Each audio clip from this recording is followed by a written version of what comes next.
Hello, Malta. This is a rather unusual item. I'm not really, I don't really know what it's called, but I'll try and explain what it is, and somebody out there will maybe let me know what it is called. This is a glazed frame, and it contains a crucifix, and it contains a Jesus, and it is an octagonal frame. The date is about 1880, 1890, could be a little bit later. And it has a variety of techniques which make it very interesting, and a variety of materials which make it very interesting. And the way it's put together is very distinctive. I'm going to start by looking at the back, and this will help affirm the date I'm suggesting. So it's not a reliquary because it doesn't contain a relic, but it's of those sort of things like reliquaries, these very strange religious items, Catholic items, which people have in their home. Sometimes they have in institutions, sometimes in the churches themselves, sometimes places of work. So the back shows a sawn pine boarding, and it shows pins, it shows a chamfered edge, it shows a recessed frame, which is quite deep, that holds the Jesus. And it shows an external frame, which is the back end of this gilded, moulded frame. So I will start by dating the moulded frame. This is a piece of picture frame, which would probably have been used from new, and it's cut pine with applied gesso, and then gold paint and some gold leaf. The leading edge, where there's no relief, is gold leaf. It's shinier than the rest. It's very hard to burnish this sort of gesso because you can't get the burnishing tools into the cracks, and if you apply pressure it breaks it. So we have a frame from 1880 to 1910. I would suggest it's more likely to be 1880. And they've cut it very carefully to make the decorative frame, which also doubles up as the physical frame on the back.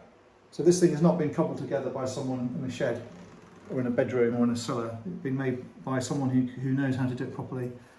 They then added the moulding on the exterior. They then added the glass. So that's how it's been made. It's a box which is recessed, which is made of picture framing materials which are available: gold, glass, ebonized pine. It's not ebony, it's black painted pine. It's ebonized. So the back shows us no plywood, it shows us no horrible modern materials, and we can be sure that is Victorian. So we'll look at the product. The actual cross. We could do the cross before we do Jesus.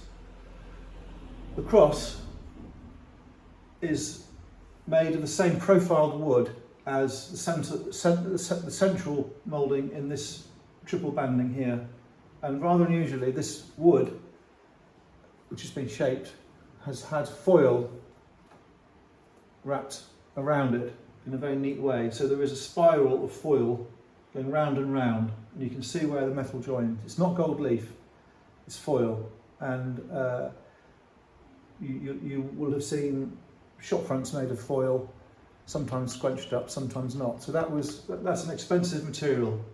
And the foil is used on the crucifix, which is the same single profile as the middle of this other border, which has two smaller mouldings around it.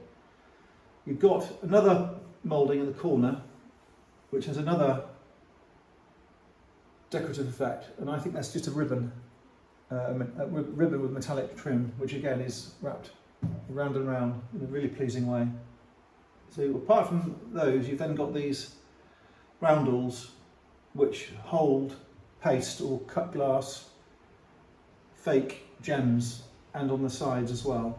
And there is pressed metal, there is synthetic pearls which have been stuck on, and the overall effect is really pleasing. The back is a gold velvet, and you will find velvet used a lot in these sort of items. So there's an awful lot going on, but the effect is mesmerising and pleasing.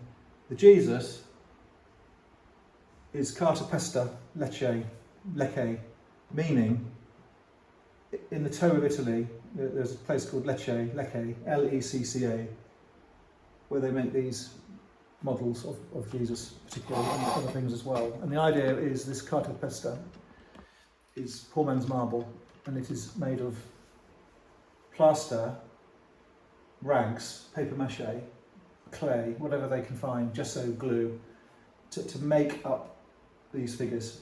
And the skill in finishing it is getting the face right.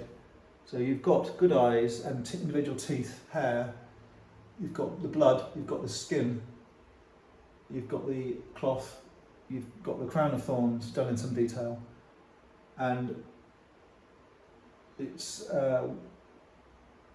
not as expensive as ivory or ebony or silver or bronze, but it was characteristic of the Jesuses that came from that part of Italy, and some of them are huge, some of them are not. This is a medium to small sized one, but the quality is fantastic, and the condition of the whole thing is fantastic, and the fact it's recessed means that when you look at it from the side, you've got this three-dimensional effect going on. It is €2,000 in Malta. I think it's from. I think the Jesus is certainly from Lecce. I think it's very possible the box was made in Malta, because in Malta they had access to this type of framing, which was English essentially. It's an English sort of. It's not necessarily only English, but there was a lot of this in England as well. And I think it's very possible the Jesus came to Malta, and then someone locally made it up with things that were available in Malta. They had the foil because they were doing the shop fronts. They had as I say, they had the English spec gesso frame. They had the glass. They had all the things here, and they had the pine, and they had the black paint. So they could have done it here, and it would have been cheaper to have just made it around the Jesus if the Jesus had been shipped here. There would have been merchants in Valletta who were importing these Jesuses by the dozen, and they would have had them in small shops in the city, in Valletta for sure. And I suspect in the Victorian era, you're going to laugh at me now, I suspect there were catalogues here with merchants where you could order your Jesuses from Italy. I know in England there were such things as directories where if you lived in the countryside and you wanted some stuff from town, there were these books which were like catalogues, and you could buy cast iron grates, you could buy tools for the fireplace, you could buy farm tools, fencing, timber, pre-cut timber, boots, hats, sticks, ammunition for your shotgun, and there was a lot of use of this type of ordering, and people assume it's only a modern thing, or relatively modern thing. So that's what I think's happened. I might be wrong. That's what I think's happened. I think we have a touristic Lecce plaster and paper mache Jesus, which was either collected by a visitor, brought back to Malta, or it was bought in Valletta from a merchant. And I think someone locally has taken some time and had it made into this wonderful item. Thanks very much.